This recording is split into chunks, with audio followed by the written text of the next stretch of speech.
Hello guys, I'm so excited that I'm here and I have another YouTube channel. It's called Praise on Jula. Lakini guys, comment, make sure you subscribe.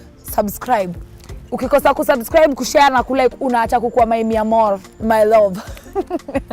Tutaachana. Hi. Hey, what's your name? I'm Max. Max. Yeah. So Max, I just wanted to know your take about pastors' kids. What do you think about pastors' kids? They are cool kids. They are the kind of kids you can meet up with. Yeah, in clubs even.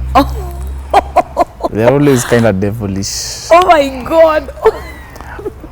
But they are also sweet. So, really? Yeah. Okay. So that's my take. Oh, thank you so much. Hi. Hi. So just tell us your name. My name. I'm Lynette. Lynette. So what do you think about pastors' kids? When I say pastors' kids, what comes to your mind? You see, pastors' kids can't be predicted. They are, I don't know, but they are unpredictable. You can't, I don't know, but you see, pastors' kids, you know, there are some who say pastors' kids are bad, but others say but they're good. Yeah. So I'm kinda there and Hello. Hi. And tell us your name. Jina langu ni Jenga Mbugwa. Wengi wananiita Jenga Mbugwa, wengine wanasema Brian Jenga. Naam. Oh, nice, beautiful. So, what is your take on pastors' kids? What do you think about pastors' kids?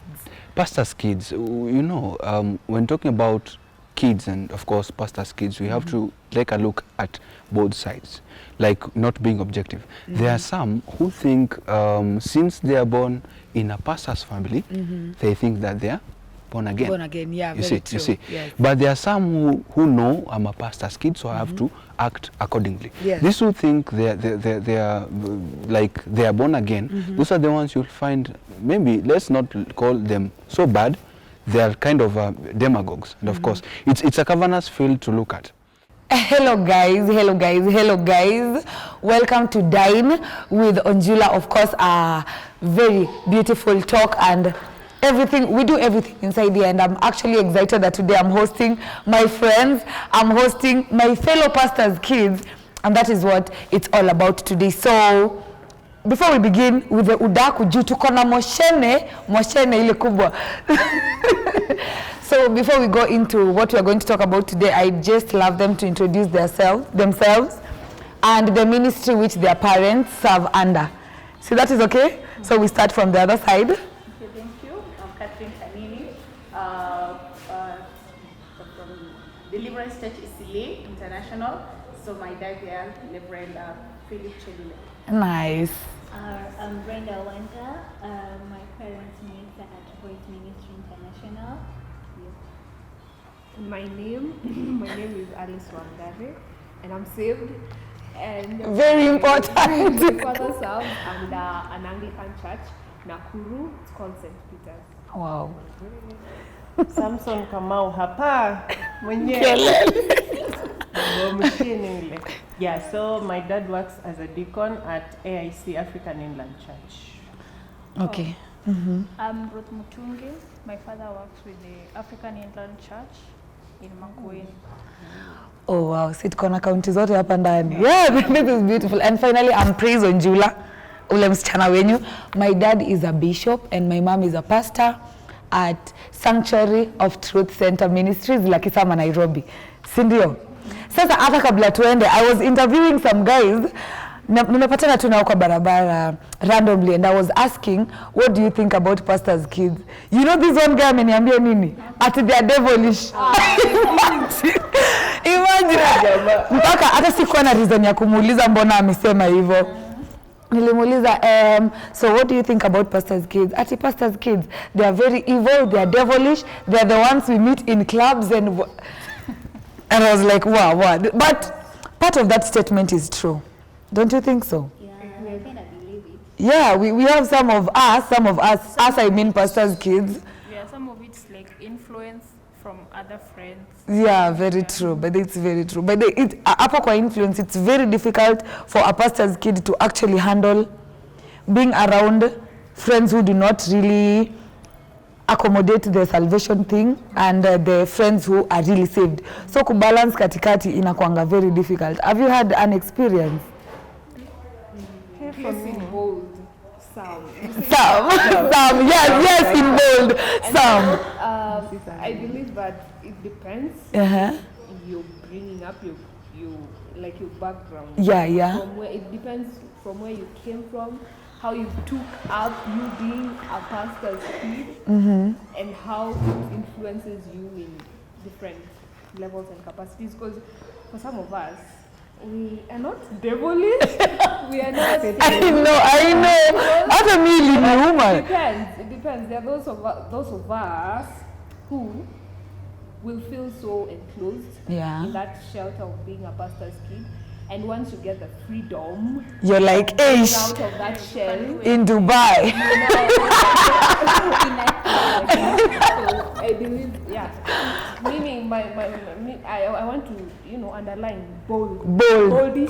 Some. So it depends. Like Okay. Many of us, not everyone, some. Wanataka kukua kwa hiyo kategoria. I want to be like my friends, au kuachwa nyuma.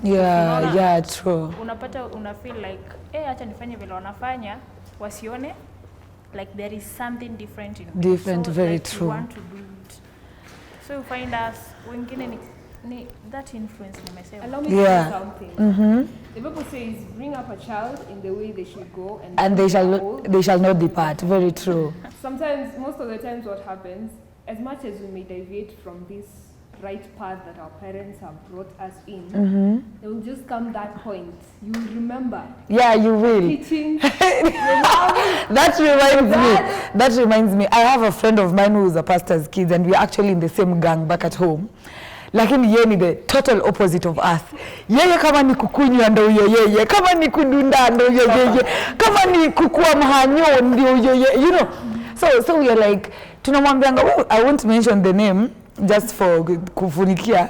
Tunamwambianga, unajua wewe utarudi by the way. Tunamwambianga, imagine utakuwa pastor. Mimi si ni kuwa pastor Buddha, ni kuwa pastor wasichana wote wakiwa wapi. And I was like, by the way, it's very true. Like we always just remember and somehow just come back. Sindio? Another thing that is always a concern is watu wanafikirianga juu sisi ni watoto wa pastor, lazima tukue tuna serve either kwa praise and worship ama kwa ushering ama sijui kwa nini zinakuwa gani hizo zingine kwa instrument. Instrument. Is that a must? Do you feel like ni lazima mtoto wa pastor akue ana serve kwa praise and worship, yendo ako kwa sijui drums, yendo usher? How do you feel about that? For me, I think it's not really like a must. Yeah. Because in our church, let me tell you, service is something that comes from the heart. Very true. If Yes. you serve and like you're not willing, it's actually not even going to be a blessing. Yeah. So for me, I think that it's not a must for you to serve. Okay, it's nice to serve, but it's Yeah. not a must. Yeah, very true. See, there's a place ukienda church nyingine ndio uone unafikanga hivi church ndio like mtoto wa pastor hii church anakuanga nani, and then unaona tu nikimtutu kimekaa hata afanyangi anything. People will be like, hey, mtu wa pastor hata hivi fanya kitu kwa hii church, you know, you're funny. Like, okay, there was this time nilikuwa nimefunga shule, so nienda church, nasikia ule mtoto wa pastor and we like Kwani wanaona umevaa trao, wanaona exactly. Kwanza hapo kwa kuvaa. What? Me, the only thing that I can tell people is that we are dropped pastors' kids, yes, but we are human. Yeah. And I'm a teenage, okay, I'm a youth. Like there is some mode of dressing I feel like I want to be comfortable. Yeah. So kianza kuniambia, no umepaka makeup. No uko na hizi pia sote. No uko. Thank you. Me kwanza, I tell you, when in our church, when I started doing makeup, nilianza, I'm a makeup artist by the way. So, the first time I ever went to the makeup kwa church, na mimi bado nilikuwa naimba praise and worship. Kwanza saa zile unaambia watu, pigia Yesu makofi, unaona tu kila mtu anakuangalia na ile look ya haya, you know. And I'm like, when I went and asked my dad, Daddy, kwani sifai kwenda hivi church ama ni nini? Ati hapana, wewe enda church hivyo. In fact, you are looking very good. And I was like, oh really? So actually, I think wali adapt. But you know, my sister, I have a big sister. Yeye apendi, anakuanga tu ametulia, she doesn't do makeup. Yeye kama ni kudress ni simple. So they were actually expecting pia second born wapasi wetu alafu second wapasi anakuja tu from nowhere and lipstick na sijui. It was just a weird feeling by them, but I feel like venye tu umesema we should be comfortable in the presence of God. If you feel like wearing a dress in the presence of God makes you feel comfortable, that's it. Plus, I always say, whenever I'm going to the presence of God, I have to look as good as possible. Ndo Mungu akipitisha macho hivi kwa kanisa naona praise anakaa poa na wewe. Yeah, that's how I always want God to react. Akiniona hata nikiimba ama nikifanya any other service ako like look, praise amejitolea, you know. That's how I always want God to feel. The society.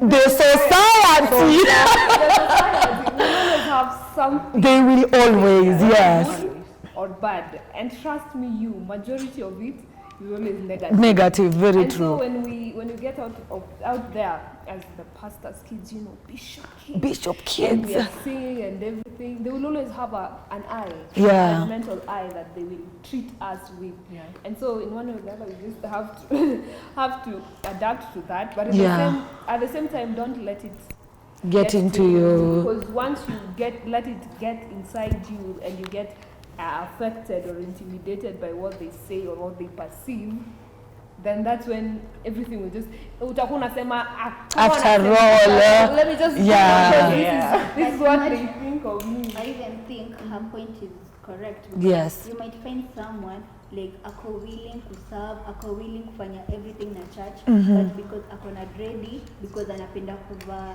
nini ragged ama nini wase wanamjudge. Wanasema kwani kanisa ni nini by the way? Kama mtu wa pasi ndo anavaa hivi. It's very true by the way. Totally. I have a friend mwenye alifanyanga the same, but then kuna this church ilifunguliwa Rongai inaitwa Activation, inakubali everyone the way they are. So like akarudi back kwa God. Hata hiyo statement when you train your kids at a young age, wakikuwa wakubwa, they always will. Pick up. And that's actually one of the points we want to talk about today very much, about how the society views the pastors of kids, about how the society thinks that watoto wa pastor wali drop from heaven. Binguni ilifunguka tu na ndo house sisi, you know. That's how really the community takes it. But we are actually here to tell the community that we are nothing different. It's just the pastor's kids like any other, like a doctor's kid. We expect mtoto wa daktari aenda kidunga watu, you know. So that's what we are talking about today. And the other thing, kama wewe ni mtoto wa pastor, lazima uko unaenda church ya baba yako ama ya mama yako. Kama huendi church ya baba yako, wewe ni rebel, wewe ni sijui nini, the black sheep, how do you feel about that? It is true. Yeah, it's true. Okay, mi niko napenda kwenda nini pefa. Okay, cause iko na youth. Only feel hype. I know hype. So, unapata like ukiambia parents ati mimi naona niende uende alafu hata pia watu wa kanisa wataanza kuuliza mbona kujangi kanisa babake, kwani babake hako that qualified. Babake mwenyewe kujua. But me think worship where you feel comfortable. Na pia even help kwa church. Very true. Yeah, I actually wanted to talk about the other side of that story. I think sisi kama watoto wa pastor, we really have a big task. Like we really have to support our parents. Like if our parents have a church, si lazima, by the way, it's not a must we serve where our parents serve, but I think it could be very good when among watu wanapanguzanga viti you're there, among the praise and worship you're there, among maybe the instruments if you know how to you're there. Like hata mzazi wako akikuona on Sunday unaimba kwa like mtoto wangu you know. If I may relate that to this verse in the Bible, let me just use the Bible. Hallelujah, hallelujah. Jesus says that we are the light, the salt of the world, the light of the earth, the salt of the earth, and the light of the world. And so as pastors' kids may believe kuna tu ka degree of that being a light and being a salt just by you being a pastor's kid. You are a role model to the rest of the people in the church. For the rest of to the rest of the teens, to the rest of the youths, they view you as a role model because you've been brought up in such a way that is godly. Is godly, yeah. And so they expect you to behave in as much as we say, you know, they judge us and they're being judgmental in the society, we still have that role to play as pastors' kids, as the role models to the rest, the group out there. Yeah, that is very true. And I can relate that to this verse that says, to whom much is given, much is expected. So the fact that you're a pastor's kid, by the much is expected from you, whether you like it or not, community will always want a 100 game from all of us. Like, it is just expected. I don't know how, but sindio, like we ain't gonna tire. We ain't gonna tire. Yes. Ni kama mtu wa doctor una expect hapa anajua paracetamol na na diclofenac no. Very true. Who will pray for us? Unafaa kwa hapo. Watu watajudge when you are pastor kama you are not behaving that way. Yeah, if you're not behaving yet. But some schools that should behave that way. Remember, we also kids like the other kids. Yeah. And we're still growing, and sometimes you find ourselves in our mess. Yeah, very true. That's when you realize, oh my God. Hey, nikunoma. You just like they could have done. It's Yeah. a mistake, even you yourself, you're not comfortable with it, but the way they judge you, the way Yes. they're treating you, they are like you're the worst of it all. And it's even your first time, you don't know anything. So kind of some go to depression. Let me Too tell bad. you, this thing, I'm sorry, Yeah. this thing protects you. You being under that shelter of being a pastor's kid. It Let me just actually tell you does. From personal experience, I have been a CU official since primary, High school. high school, and now I'm here. And just knowing where I'm coming from, knowing who my parents are serving, knowing who I myself am Yes. serving, you know, there's a level and a range to which to protect you. You will always find yourself doing the right thing Yeah. at the right time. You'll not find yourself in certain groups and in wrong groups. That is very true. Per se. So yeah, it protects. I don't know, but it's actually always beautiful for me. Yeah, like people find it very weird. These are the weird things that people find them weird, but sisi kwetu ni normal. Me mtu nikijiintroduce where people are like, hey, now introduce yourself. I'm like, I'm praise, blah blah blah blah blah, and I'm a pastor's kid. Oh, my daddy is a bishop. As in nasikianga, unajua kidogo nipate mabawa niende hapo. So I usually feel so good, and people are like, lazima utuambie buda yako ni pastor. Niko like, hey buda, hiyo ni introduction. How do you always feel mtu akikwambia, hey Brenda, unakuanga mtoto wa pastor? Ama wakipiga story wako like, acha nini wewe ni mtoto wa pastor? How do you feel? Mimi hebu tu niwaambie tu Hiyo kweli. kama nitachoma kidogo. Okay, mimi nikienda form 1 na form 2 nilikuwa ule than thou. Hata nilikuwa kwa CU, nilikuwa official wa CU.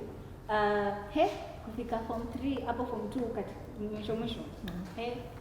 Ikafika point nikaacha tu roho safi. Okay, because wanakulabel as in kuna ile unafanya ngo feel nilikanyaga mse by bad luck. Alafu ile like nilikanyaga mse by bad luck. Ile unamwambia pole kule, oh sijui nini, si pia mimi ni binadamu, nikarusha. Akaniambia wewe mtoto pastor na unafanya hivyo. I know people just get to nerves at times. Nikanyamaza, nikaacha mambo na CU, nikapemi That really hit you. Like imagine niliacha nikamwambia sasa mimi si mtu wa pastor, mimi si leader, tuone. Ya nijibu. Yes. Hata kujintroduce, hata ile venye unaenda kwa places unasema oh mimi ni mtoto wa mimi nilikuwa tu my name is Brenda Wanja. Niko poa. Kanini, how do you feel about? But at the same time, we as the pastor's kids, we are different sometimes. Yeah. There are those who choose to follow the ways of their parents. Yeah, true. Na kuna wenye watamua kurebel kabisa. Like in my high school, I used to have these, kila mtu shule mzima anajua Grace mtoto wa pasi. Yeah. So and at some point unapata behavior zake, yeye mwenyewe amejikubali, mimi ni mtoto wa pasi, mtadu na atafanya everything and anything weird. Yeah. Hata talk of strike nini na yako ndani. So hapo nitairusha kwa the dad. I guess at time maximum time to nurture the child. Yeah. So again, it's not our fault. And for me, I thank God because maybe, I don't know, maybe because of his time nurturing me, that's why I am who I am. And you actually feel proud ukisikia mtu anakuambia wewe ni mtu wa pasi. No, at some point, me, I don't usually introduce myself as to a pastor, but people do recognize, like you did. I did. Yeah, but I actually nikimuza tu inbox. Can you know kwa mtoto wa pastor? I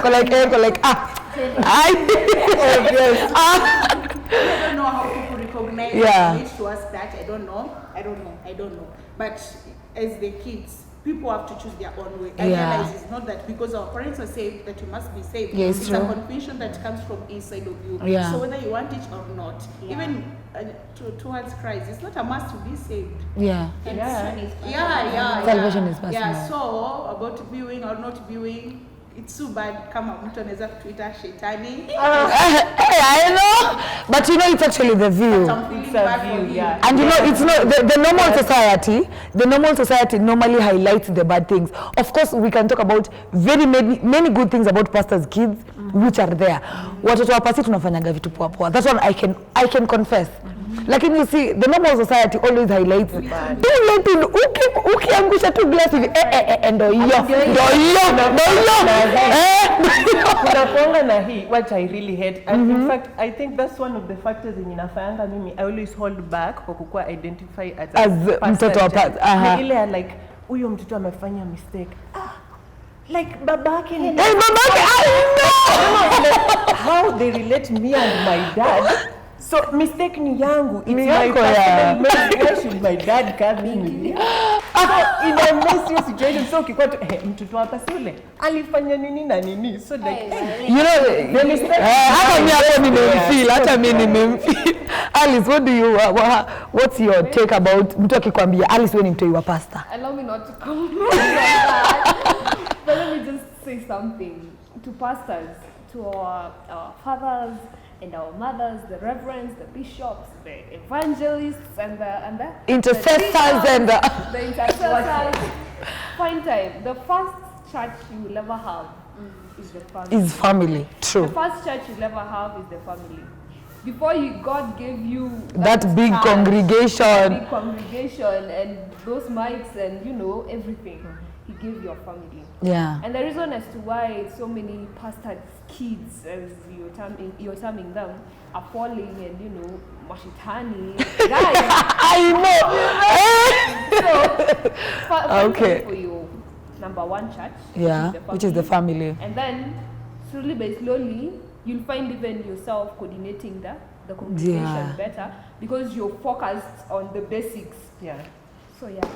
You're very true. Ruth. First church. Ruth, how do you always feel about mtu akikwambia Ruth wewe ni mtu wa pasi? Ama akipiga story yako like huyu anakuwa mtoto wa pastor. How do you feel about that? How do I feel? Okay, kukuwa mtoto wa pastor si makosa. Wewe unakaanga nikatulizaliwa hivi katumeingia kwa matope. Unafaa kuwa proud actually because watu ukuona in two ways, good way, bad way. Yeah. So kuna place nitadress kiflani, mse aseme kama huyu ni mtoto wa pastor, basi kasoro. Kuna place nyingine unaona mtu anakuona kwa si eti hatuko raisha sana but you're better.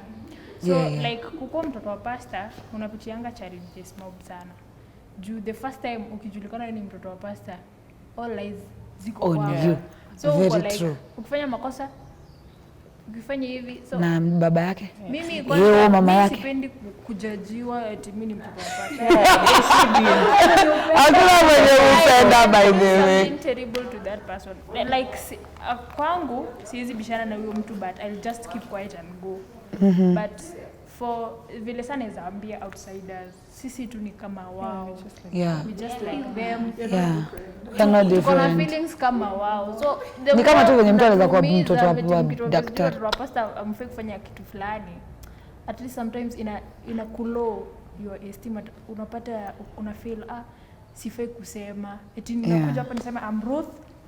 my father is a pastor, my mother is a bishop. My mother- Hey, mtu anaanza kuangalia so to do. from that point. Yeah, the I should way have of to view do. changes. It's good to say that vile praise yeye anasema hivyo. Yeah. Kwanza yeye akona confidence. Wow. Confidence level unakwanga at 1000%. Kuna yenye tulipitia kitu fulani ukafanya imekufanya eneo kwanza si nitaiweka kando, lakini yes I am a pastor's kid, but si lazima niiseme kwa watu. Yeah. Let them know with my actions, with my other things. Kumaanisha we have a very big task. Yeah. Like we really, by the way, we are automatically by default role models. Yes.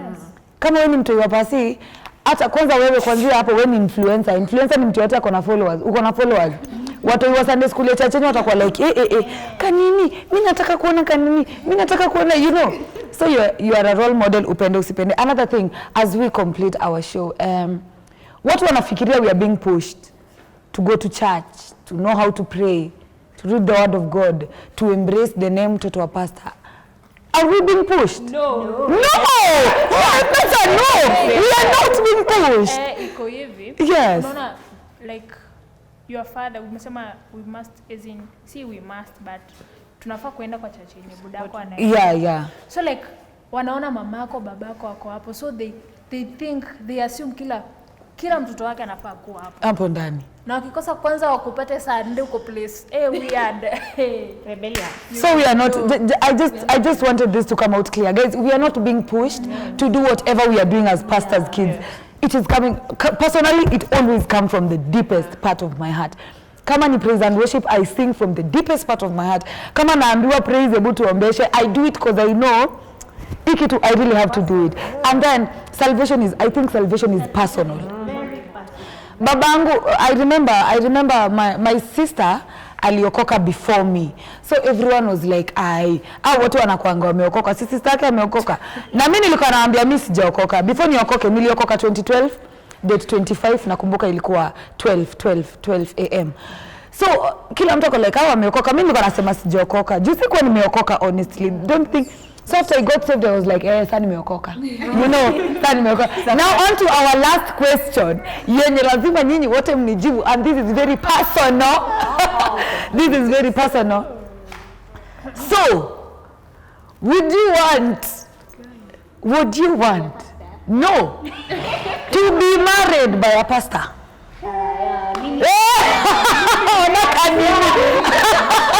Ona kanini ati kanini tell us, would you want to be married or get married to a pastor? My friend.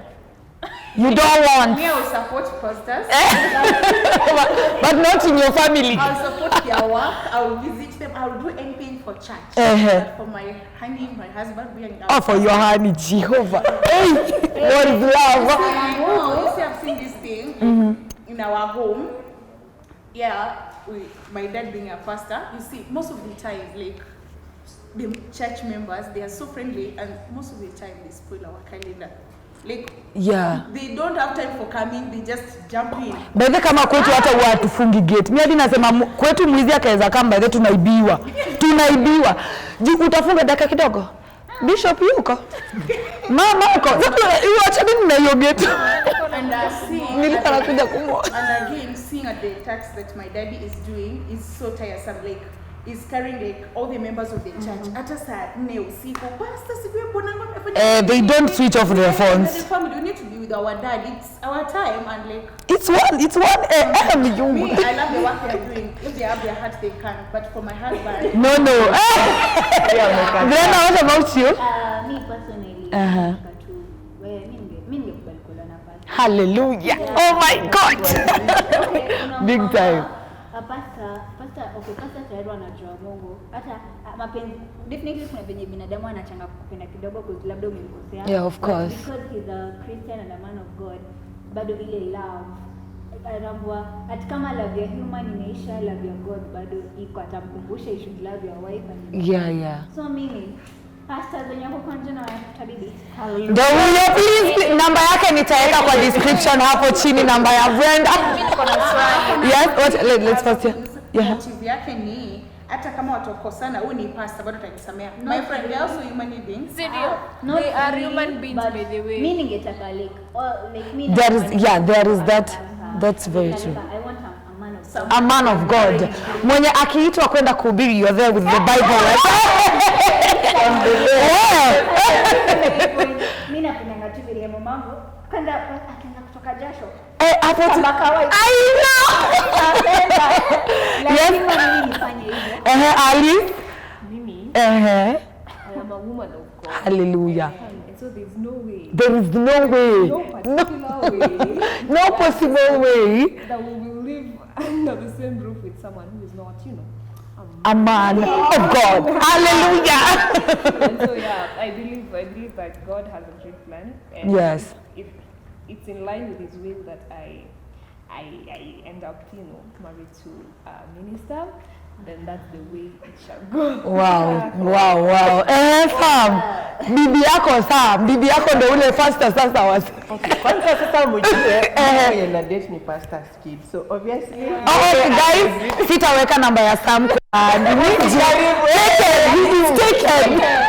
taken by a woman of God. Yeah, already like she's a pastor's Okay. kid. Tumeongelea so ministry tutafanya but not your pastor. It's just ministry and Ministry. fanya mziki tu. Mziki nini. Pastor. Pastor. Kwa hivyo Sam na kanini mko tu kimoja hivi. For me, I'm an intercessor. I know I can do this work of God. So si univi nitakuwa both powerful people in the same role. Yours gotta be an altar. Oh my God. Ona, tutapika saa ngapi? Our God is a God of order. Our God is a God of order. So kuna time ya kupika. Atakuwa church, mimi niko church. Who would manage the house? Kitu ya pili, nile like, yani vitu vidogo like, Kanini wait. Our God is a God of order. So, bwana yangu, your man of God anafaa kujua sasa ni wakati wa kupika, sasa ni wakati wa kanisani, sasa ni wakati wa kumuona mke wangu. Kanini ataongea mpaka kesho. Yes, unaweza taka kuolewa na pastor. Mine. Sitasema siwezi taka. You know, it's God's plan by the way.